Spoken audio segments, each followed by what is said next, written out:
bit, going way back to when I was in high school in the 70s, when Nixon was president, and he got impeached for a bunch of stuff that wouldn't even get noticed in the current level of criminality that's happening in Washington.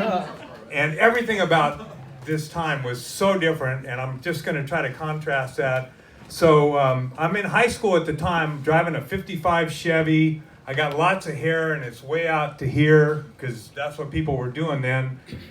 And we decided, three friends and I decided we're going to go see the Allman Brothers at the Oakland Coliseum. So again, we had no cell phones, no internet, no Snapchat, no texting.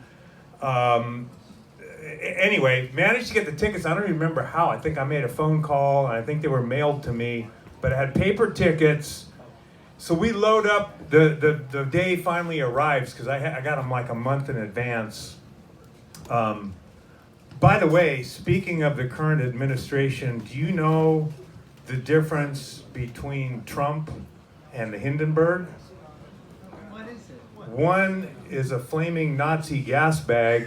The other one's just a dirigible. Anyway, I digress. So we're planning our trip, and we got the 55 loaded up. There's at least a case of Coors beer, because that's the high quality banquet beer that people drank. There was no craft beer yet. We had the weed that we smoked was Colombian, and there was no Sensimilla invented in those days. Rough times. And I think they used to take like the whole plant and stuff it into a trash compactor, and you'd get either a pound or a kilo. It was quantity, not quality, for sure. But we also had some Thai stick. Thanks to the Vietnam War, there was like this exotic shit floating in. So we had a little bit of Thai stick.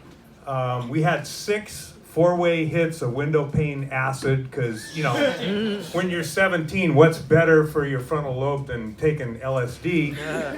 And we had a couple grams of Coke, because it was the 70s, right? I mean, you gotta have some fun. So we're making our plans to head north on Highway 5. We're in this farming community. See Duane Allman, man, virtuoso slide guitar player, Allman Brothers, and the other thing that didn't happen those days, there was no Mothers Against Drunk Driving or Zero Tolerance, or Nancy Reagan was still in the movie. She wasn't ruining politics. And so, I mean, drinking was like the national pastime. It's like, of course we're going to have beer. I mean, we got to fucking drive for 4 hours, right? And our parents were oblivious to what was happening. I think they were pretty zoned out on booze and Valium, and sometimes both, and other pharmaceuticals. And so, like, my mom would be like, oh, be sure you take your coat. And it's like, yeah, I'm taking the coat. That's where all the drugs are in the front pocket. Don't forget that. So we get on Highway 5, and between the doobs and the beers and the loud laughter, I hardly noticed there was nobody behind me the whole way, and I didn't make much note of it until we stopped to take a leak. The trunk was open. So it turns out 55 Chevys are pretty well built, and I had left the trunk open because we were probably already stoned before we even started the car.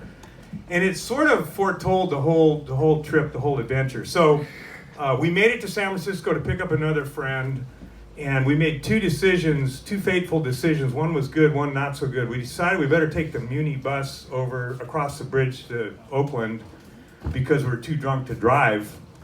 I was anyway. And we should go ahead and dose up on the acid. So we took the acid and each bought a pint of tequila. So I've got like these bib overalls with a pint of tequila against my wallet. And by the time I get off the bus, I'm like in another world. I noticed I'm a little light, man. Somebody grabbed my wallet on the bus, on one of the buses. We were on a couple. So we're like starting to take off for outer space on psychedelics, dealing with the prospect of scalpers, you know, and somehow we did get tickets, and I don't remember too much else about the whole evening, other than the fact that by the time the Allman Brothers came on, I couldn't even see the stage. The Oakland Coliseum is round. It's pretty much the same place it is now.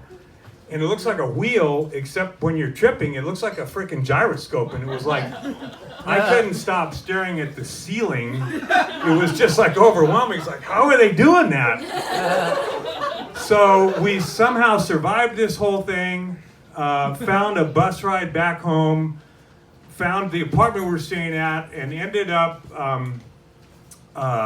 staying up basically till noon, drinking beer, smoking doobs, wishing there wasn't so much fucking speed in the acid that we'd taken.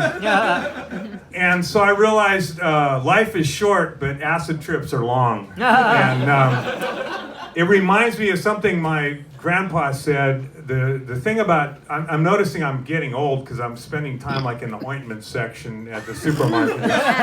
Never used to be a deal. And dying is not that frightening, but getting old it really sucks. It sort of wears at you. So when I go out, I want to die like my grandpa. He died in his sleep, not yelling and screaming like his passengers.